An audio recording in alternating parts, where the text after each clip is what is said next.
Jeśli wpadliście na nasz kanał po raz pierwszy i myślicie, że Albania to tylko plaże i leżaki, to w tym odcinku szybko wyprowadzimy was z błędu. Nasi stale widzowie zaś zobaczą w tym odcinku kolejną odsłonę natury w tym pięknym kraju. Zaczynamy co prawda bardzo wakacyjnie. Słonecznym Himare, gdzie na chwilę zwalniamy tempo i cieszymy się klimatem albańskiego wybrzeża. Ale to dopiero rozgrzewka. Później jedziemy w głąb kraju i wszystko się zmienia. Ruszamy do spektakularnego kanionu Langarica, gdzie najpierw czeka nas trekking z widokami, a potem canyoning, czyli wędrówka dnem kanionu przez wodę pomiędzy wysokimi skalnymi ścianami.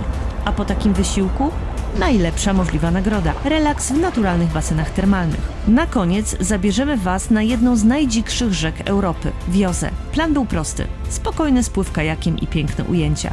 Rzeczywistość miała jednak dla nas zupełnie inny scenariusz. Zapraszamy na kolejną odsłonę naszej albańskiej przygody. A jeśli podobają wam się nasze materiały i korzystacie z naszych wakacyjnych polecajek, to będzie nam bardzo miło, jak postawicie nam wirtualną kawę przez portal Supi. Zaczynamy!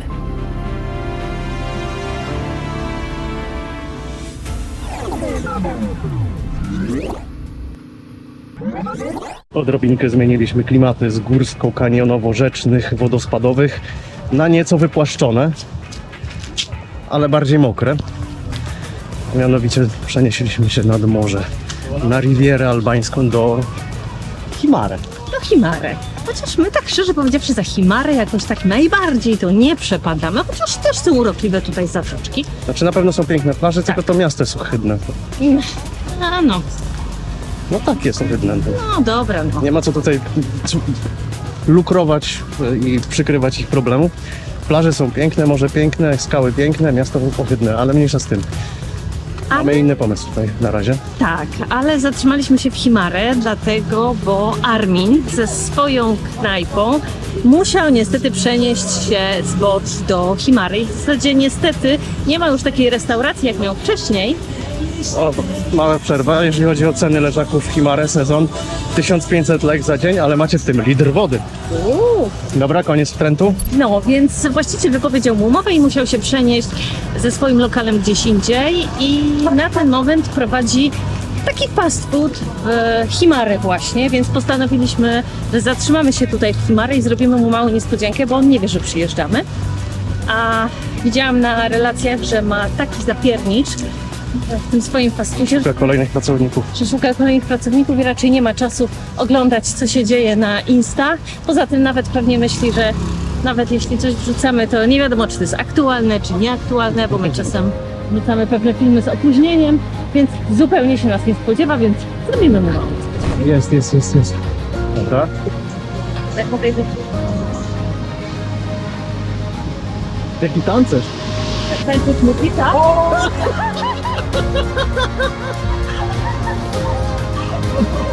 Dobre.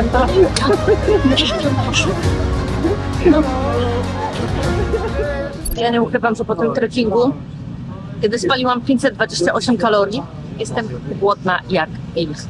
No oczywiście u Armina zawsze można dobrze zjeść. Tym razem będzie fast foodowo, chociaż to jest taki moim zdaniem bardziej slow food, bo nawet sos jest robiony przez niego. Jest naprawdę zarąbisty. Z fryteczkami, pyszka. Ja sobie wzięłam burgera z krewetkami. To są fajnie zrobione krewety, zobaczcie. Są krewety. Ja wiem, że będzie dobrze. A Michał w ogóle wziął bardzo coś ciekawego, bo to jest taka pita z tym mięsem, czoftę. No i tam w środku są warzywka też i są fryteczki. No i na pewno będzie dobre, no wiadomo.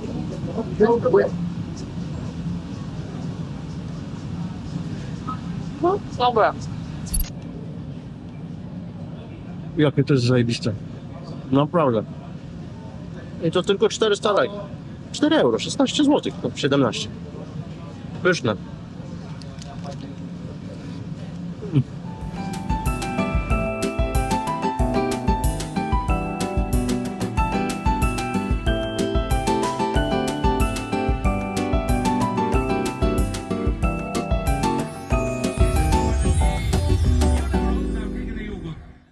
Albanii trzeba jeść po albańsku. I zaczynamy dzisiaj śniadankiem, pysznym śniadankiem i jemy tradycyjne albańskie petule.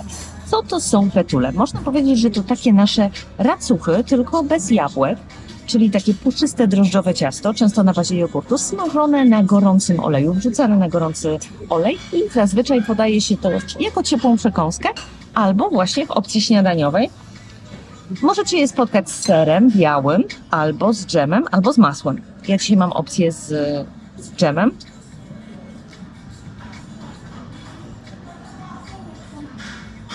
Pychotka. Himary, wakacyjny kurort. Jeśli chodzi o to, co robić tutaj w okolicy, to zobaczcie sobie nasz film z Riviery Albańskiej. Tam odwiedzaliśmy zamek, punkt widokowy. Natomiast teraz trochę jesteśmy jak tacy turyści. Ja trochę musiałam popracować, więc właśnie wybraliśmy sobie bazę taką, żeby pomiędzy pracą móc skorzystać z uroków wybrzeża.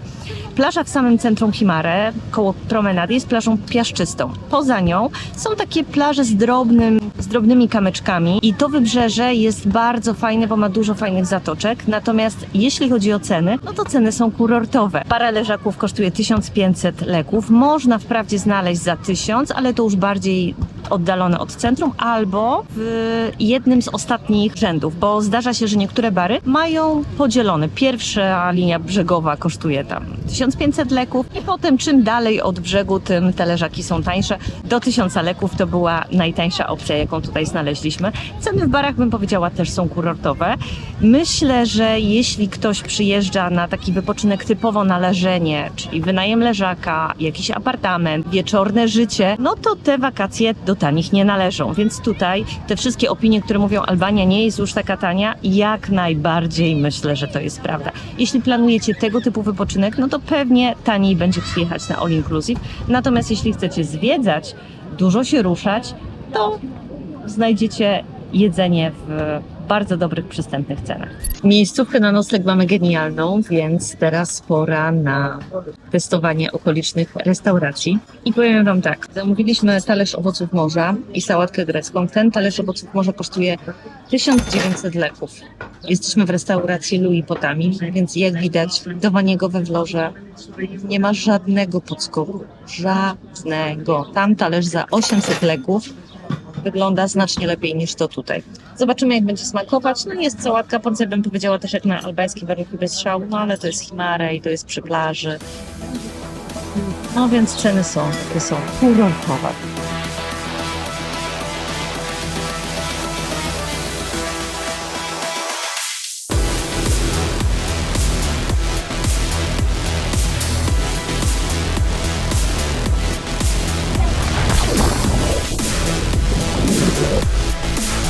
Cudowna woda. Przy tych temperaturach. No coś pięknego. Będąc w Himare pośrodku sezonu, w połowie lipca, postanowiliśmy zachować się jak turyści i wybrać się w rejs łódeczką o zachodzie słońca wzdłuż albańskiej Riviery. Wybraliśmy firmę Simare, która oferuje takie dość kameralne rejsy, bo zabiera między 10 a 12 osób i to jest w zasadzie plus tej wycieczki. Jeśli chodzi o punkty, to po drodze jest kilka przystanków, z których możecie sobie z daleka zobaczyć jakieś plaże i pan wam powie, o to jest plaża taka. No fajnie, fajnie. I jest kilka przystanków na pływanie. No i to w zasadzie tyle. Szału nie ma moim zdaniem. Zobaczymy, jaki będzie zachód słońca. No zachód słońca na morzu pewnie będzie fajny, ale ja może tak 25 euro kosztowało, no to wiecie, no nie majątek, ale żeby taki szał był, to też bym nie powiedziała.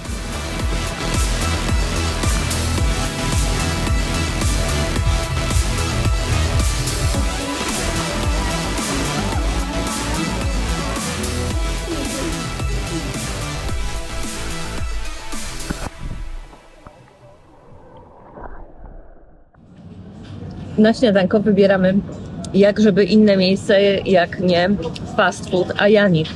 Chociaż dzisiejsze fast foodowe śniadanko wcale nie jest takie fast foodowe, bo mam tutaj jajeczko, awokado i fajnie zgrillowaną pitkę z serkiem. W środku tutaj są jakieś takie fajne dodatki, więc to jest naprawdę wszystko bardzo, bardzo dobre. Ja w ogóle jestem fanką awokado, bardzo lubię, więc mnie można takim tostem jak najbardziej kupić. I dzisiaj już będziemy opuszczać Himare i będziemy wyruszać na kolejne przygody. Ale zanim stąd wyjedziemy, to jeszcze raz naprawdę bardzo, bardzo polecamy Wam to miejsce. Fast Food Ayani, samo centrum Himare. Oczywiście lokalizacja w opisie filmu, będzie mapka i jak zwykle zaznaczone wszystkie punkty, które odwiedziliśmy w tym odcinku. 2 godziny 20 jazdy z Himary. do Permetu, za Permet, do obozu Albanian Rafting Team, gdzie mieliśmy zarezerwowane przed paru dni kajaki na wiozie. Jadąc tutaj już mieliśmy po prostu taką podnietę, widząc kolor tej rzeki, bo jest po prostu przegenialny, jest przecudnie czysta, błękitna i płynie, jest woda. No i co się okazało na miejscu, że niestety nie zorganizują dla nas kajaków, bo stan rzeki jest za wysoki. W górach ma gdzieś tutaj w Grecji padać deszcz i w ogóle, że wczoraj padał deszcz, no bo faktycznie przeszła burza. No i że stan wody się podnosi i jest zbyt niebezpiecznie na kajaki. No okej, rozumiem, że nie chcą ryzykować, no ale skoro wczoraj burza przeszła, no to myśmy nawet w Himarę nie mieli prądu przez całą noc, przez tą burzę. No i nie dali nam znać na przykład, że no kajaki się nie odbędą i mogą nam zaproponować rafting za to, bo tak to się skończyło, że zaproponowali nam rafting, tylko my nie chcieliśmy, już rafting robiliśmy, chcieliśmy kajaki. No ale nie potrafili do nas napisać na przykład z rana, że słuchajcie, no jest za wysoki stan rzeki, kajaków nie będzie, co robimy. No więc zamiast spędzić dzień nad morzem i po prostu się taplać w morzu i odpocząć, tym bardziej, że Kasia miała kilka dni pracy i fajnie jak sobie poleżała na słońcu, potąpała się w morzu, no to jesteśmy w Permecie, nie mamy kajaków, no ale możemy mieć jakieś zajęcie. Jedziemy do samego końca wiozy, która jest w Albanii, czyli jedziemy do granicy z Grecją, gdzie wpada wioza. No i poszukamy czegoś fajnego, jakichś ładnych widoczków.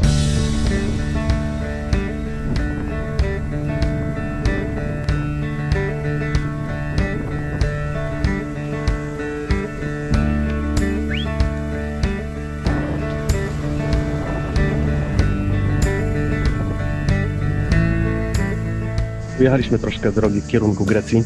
Grecja jest już tam, niżej. I te góry majaczące tam w tle, to już też Grecja i tam płynie wioza, znaczy stamtąd płynie wioza, bo źródła mam w Grecji.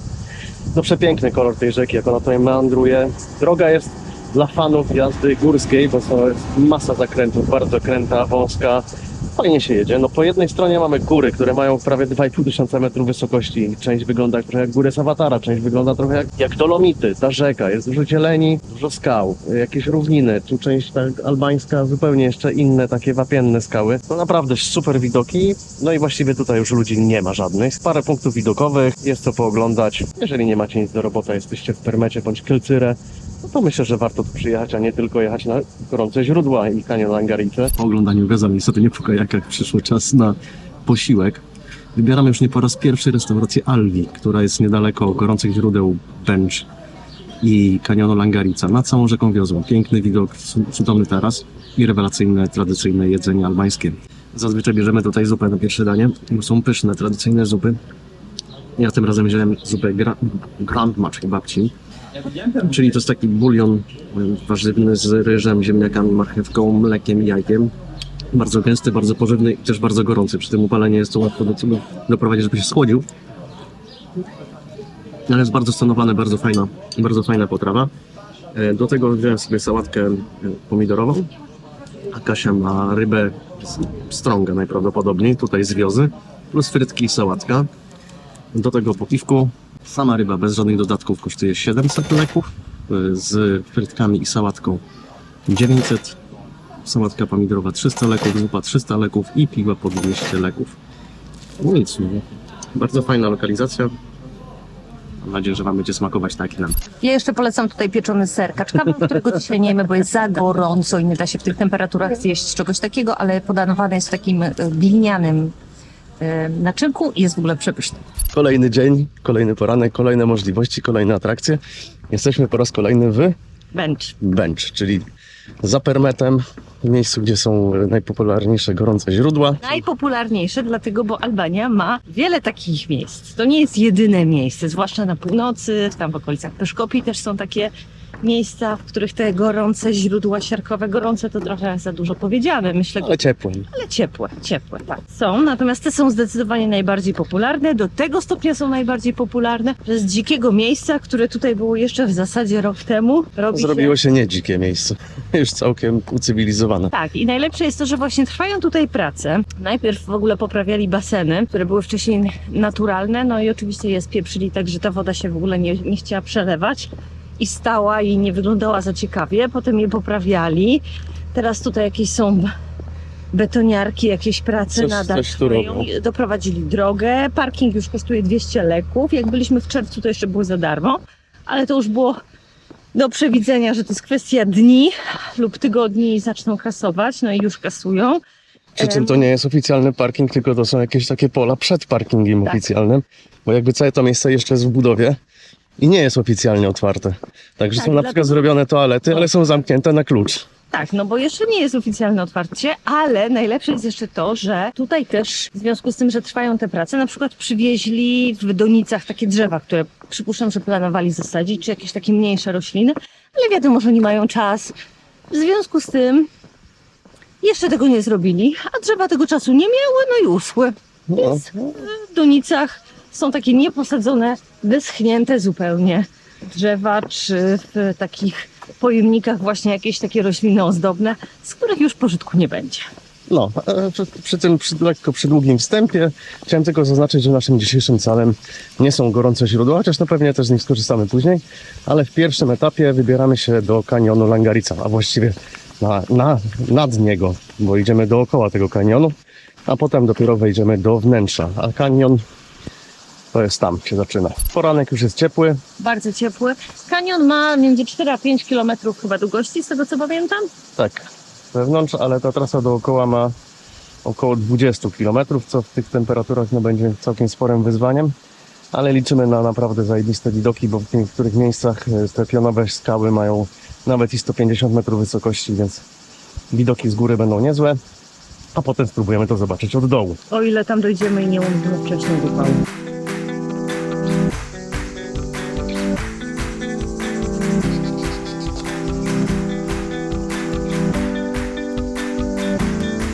Pierwszy etap drogi, tutaj kilometr to cały czas mozolne podejście, więcej 200 metrów do góry. Ścieżka w ogóle jest nieoznaczona w żaden sposób, więc momentami łatwo ją zgubić.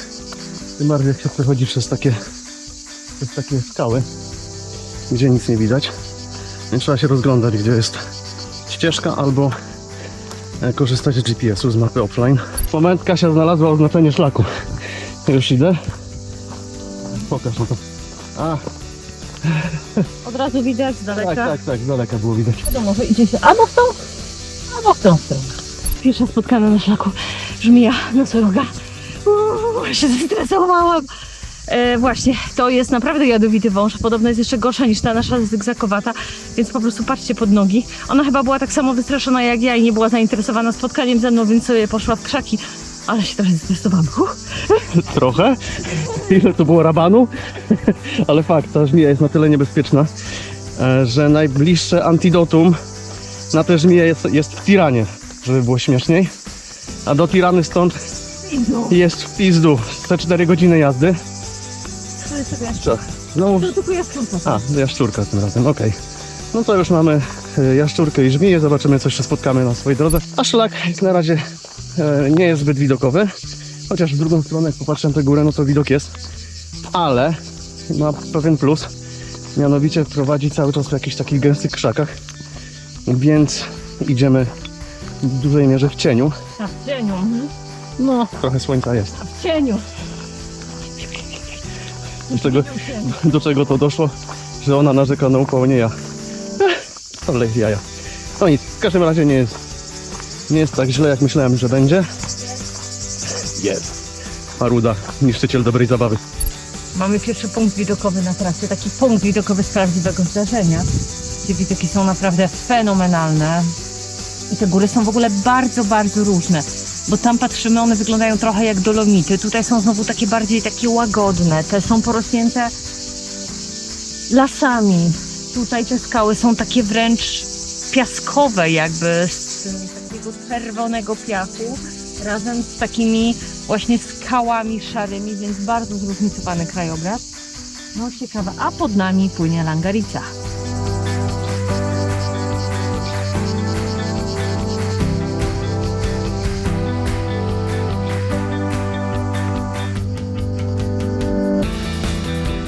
Chyba będzie szczęście dzisiaj. Żółw grecki. Albańczycy mówią, że to na szczęście. Ale słodziak, nie bój się, nic ci nie zrobimy. Nic ci nie grozi z naszej strony. Możesz spokojnie udać się w swoją stronę.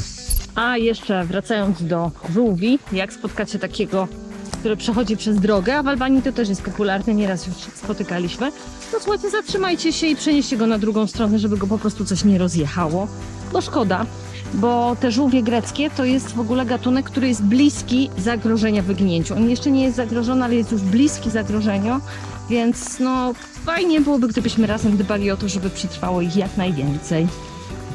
A w Albanii nie jest problemem, żeby włączyć awaryjki i się zatrzymać w każdym miejscu drogi, więc w ogóle się tym nie przejmujcie, tylko hamujcie nie za ostro.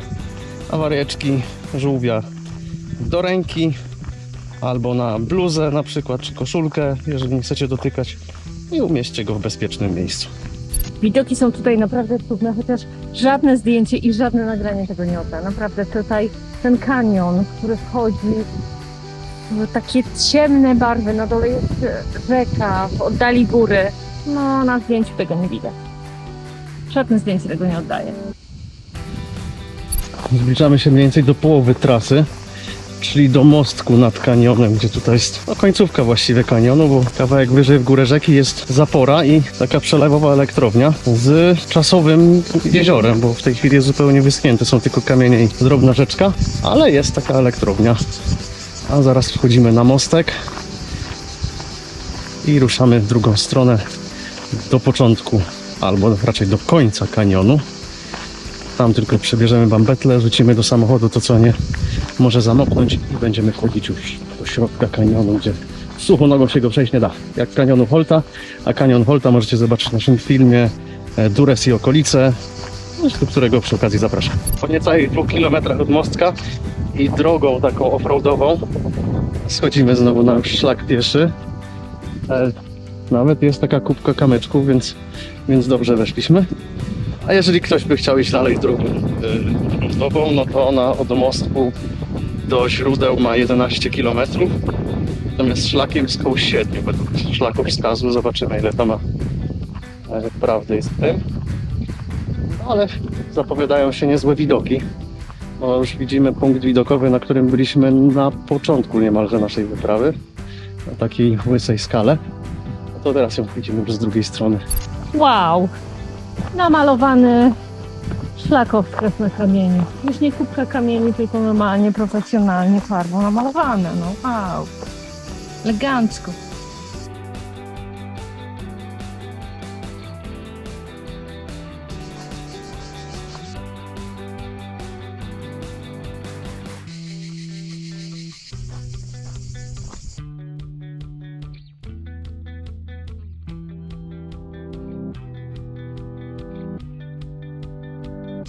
No już prawie jesteśmy na finiszu. Jest to takie zejście i tutaj już nas czeka po prostu woda. Może będzie pan stał z piwkiem zimnym. I kończymy szlak na wprost mostu. Wyszło ile? 17 km? 17 km, ale to jest liczone od parkingu, przy którym zostawiliśmy samochód. No i te wszystkie nasze odejścia na Miraduro, znaczy na punkty widokowe. A tego było dużo, bo szukałem jakichś miejsc. Więc tak realnie myślę, że 2,5-3 km mniej. Więc jakieś 14-15 km. 1054 metry przewyższenia, więc jest trochę. I myślę, że ta trasa, kierunek, który obraliśmy, czyli najpierw tamtą stroną, lewą stroną, jak się patrzy na kanion, bo jest ta większość podejścia na pierwszą górę jest właściwie cała w cieniu, natomiast ta droga powrotna, tutaj tą szutrową drogą offroadową, no to jest cały czas w pełnym słońcu i to jest naprawdę solidne podejście. Tak, więc lepiej tędy schodzić niż wychodzić, zdecydowanie. Generalnie bardzo fajnie, także kończymy etap pierwszy naszej wycieczki, teraz idziemy zrzucić rzeczy, które nie mogą się zamoczyć do samochodu i wbijamy do kanionu. Czas na drugą część kanionu Langarica. Był hiking, teraz czas na kanioning, czyli idziemy ile wlezie kanionem we wnętrzu. Jeżeli chodzi w ogóle o chodzenie w kanionie, tak tutaj jak i w kanionie Holta,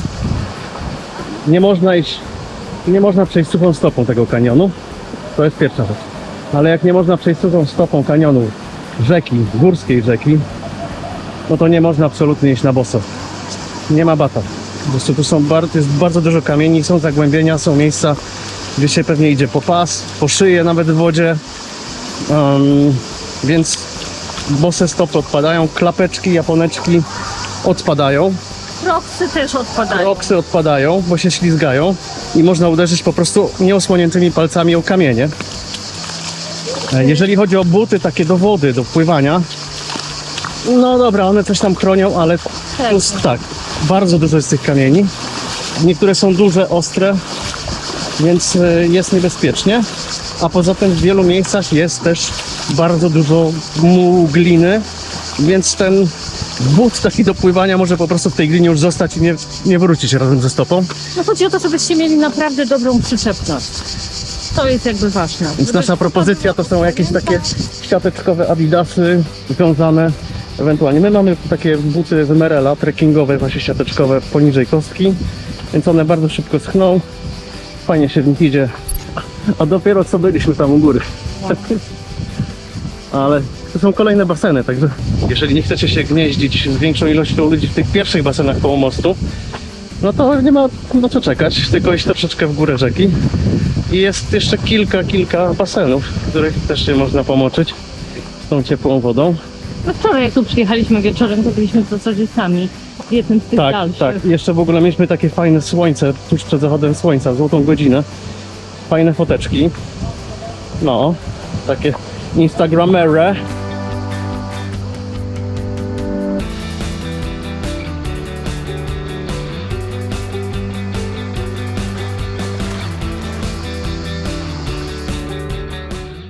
A to jest właśnie takie błoto, o którym wam mówiłem, taka glina. No, więc w tym buty do pływania mogą zostać. Niby płytko i nagle hyc i jesteście w mule wciągani do środka. Kasia, jak ci się podoba? Super, bardzo mi się podoba.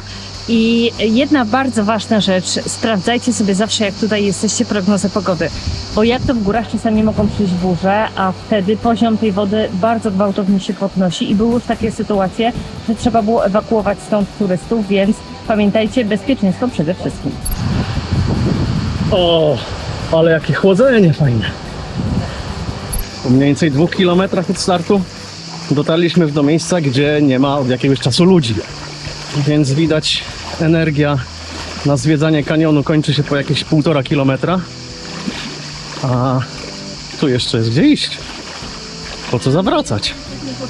Po co zawracać? Tym bardziej my jesteśmy po trekkingu już. W sumie mamy, ile to jest? 20,5 kilometra w nogach. O, coś tam będzie ładnie.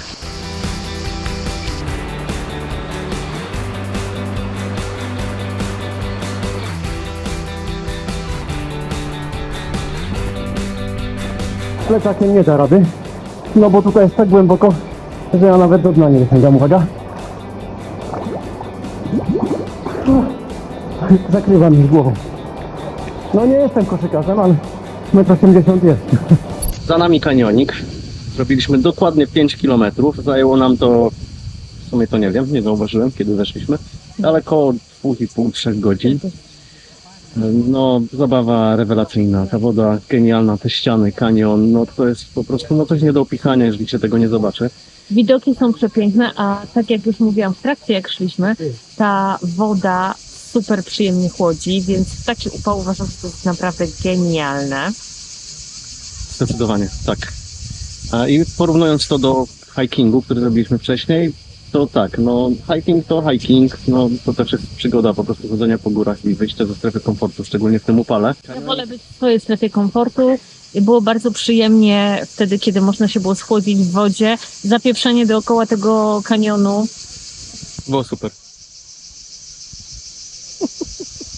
No, zdania są podzielone. Ale Nie no, było okej, ale wiecie, to nie jest... Jest kilka naprawdę super punktów widokowych, ale polecam je zrobić nie w lipcu, nie w sierpniu, tylko na przykład późną wiosną. To wtedy myślę, że to jest naprawdę przyjemne. Dla kogoś, kto lubi chodzić po górach, to naprawdę fajnie, natomiast w tym upale... no upał jest straszny. Masakra. Kanioning zajebisty. Oczywiście no, wszystkie informacje dotyczące trasy będziecie mieli na blogu, czyli link jest w opisie, tak, we wszystkich filmach. Cała wycieczka zajęła nam 7 godzin 47 minut, 24 km, 1431 metrów przewyższeń na tej wycieczce, więc no taki całkiem spory spacerek, ale bardzo przyjemnie, więc gorąco polecamy. Jeszcze jedna rzecz w tym filmie. Założyliśmy grupę Kierunek Albania, więc zapraszamy, żebyście wbijali sobie do nas na tą grupę i tam zadawali do nas różne pytania, bo my zawsze bardzo chętnie pomagamy, ale teraz w sezonie dostajemy naprawdę od Was dużo zapytań na prywatnych wiadomościach i często te pytania się powtarzają. Dlatego uznaliśmy, że właśnie zrobimy grupę, żebyście mogli korzystać tam z lubki. My postaramy się ją moderować, odpowiadać tak, żeby to nie był kolejny śmietnik grupowy i 100 pytań dziennie pod tytułem, czy warto wziąć leki, czy euro, tylko żeby tam były fajne, merytoryczne informacje i żebyśmy w takim życzliwym gronie mogli się wspierać, jeśli ktoś planuje wyjazd do Albanii, więc zapraszamy. Kolejne nasze doświadczenie raftingowe, tym razem na rzece Vjosa z firmą Go Raft Vjosa. I powiem Wam szczerze, że w porównaniu do wcześniejszej firmy, z którą płynęliśmy, to tutaj organizacja jest naprawdę znacznie lepsza. Powiedziałabym, że nawet mniej albańska. Zaczynając od tego, że zbiórka była o godzinie 10, a o godzinie 10:15 wszyscy już siedzieli w busach, raz w kamizelkach, w kaskach, z całym sprzętem, więc to jest naprawdę bardzo, bardzo szybko. I co ciekawe, każdy w busie miał swoje własne miejsce, a nie tak jak poprzednio, że po prostu wszyscy byli napakowani. Wprawdzie to nie było daleko, ale jednak tutaj faktycznie ta organizacja jest lepsza. Doświadczenie było naprawdę genialne. Rzeka Vjosa to jest jedna z ostatnich dzikich rzek w ogóle w Europie nieuregulowana.